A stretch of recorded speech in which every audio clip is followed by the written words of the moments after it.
The 7 weeks IPL carnival is here and it is time to shift loyalties from countries to your favorite clubs.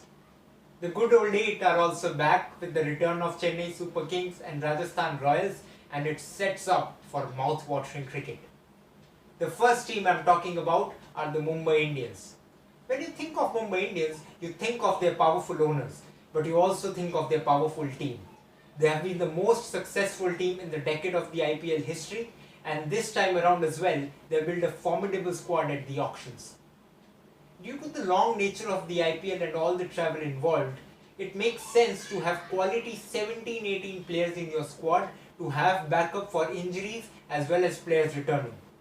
The Mumbai Indians have done exactly that and have good depth in each of their departments.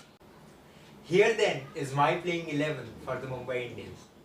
For the first opening slot, I have picked the young explosive batsman from West Indies, Evan Lewis. He is a sought after entity at the T20 leagues, and if he can come good for the Mumbai Indians in even 2 or 3 games, he would have done his job. For the second opening slot, I have picked the captain, Rohit Sharma. It is beyond my understanding why Rohit does not open for the Mumbai Indians. Ever since he became the opener for the Indian cricket team, his career has risen like this. I hope the Mumbai Indians decide that from here on, their captain will open the innings, set the tempo and lead the side up front. Rohit and Lewis make for an envious left-hand-right-hand combination in the first 6 overs. If there is one void the Mumbai Indians have not been able to fill, it is in finding a permanent wicket-keeper batsman. They have young Ishan Kishan in the squad this time, who had a rather up and down time with the Gujarat Lions, but did show glimpses of being a good T20 player. The Mumbai Indians will be hoping that he can play well for them and cement his position at number 3. My number 4 might surprise a few people. I am backing Hardik Pandya to play the bigger role with the Mumbai Indians by slotting him at number 4. It is quite evident now that Hardik is a batsman who can bowl a little bit. He is coming on the back of a pale tour of South Africa, but he has shown his ability at number 4 whenever given an opportunity for India.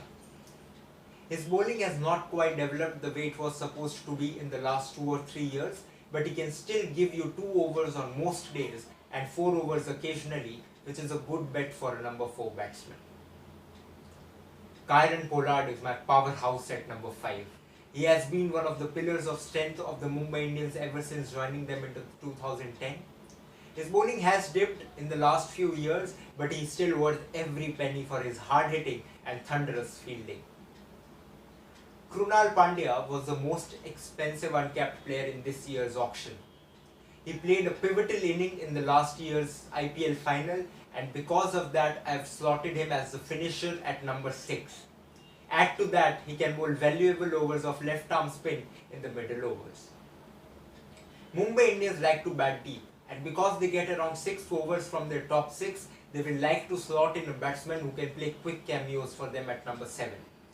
I have assigned that role to Surya Kumar Yadav because he has done the exact same duty for KKR very effectively in the past. Moving on to the bowlers. At the heart of the Mumbai Indians, there has always been a good foreign pace bowler. Be it Sean Pollock in the initial couple of years, or Lasith Malinga after that was an absolute legend for them, and then Mitchell Johnson in the last 3-4 years. This time they have the options of picking Mitchell McClanahan, Mustafizur Rahman or Pat Cummins. I am not sure how much game time is McClanahan coming out of. The Fizz had a breakout season in 2016 but has been a shadow of himself ever since the injury. So my first pick, and I think also of the Mumbai Indians, would be Pat Cummins. He is coming on the back of red hot form after the series against South Africa and has the extra pace to exploit the Wankhede deck.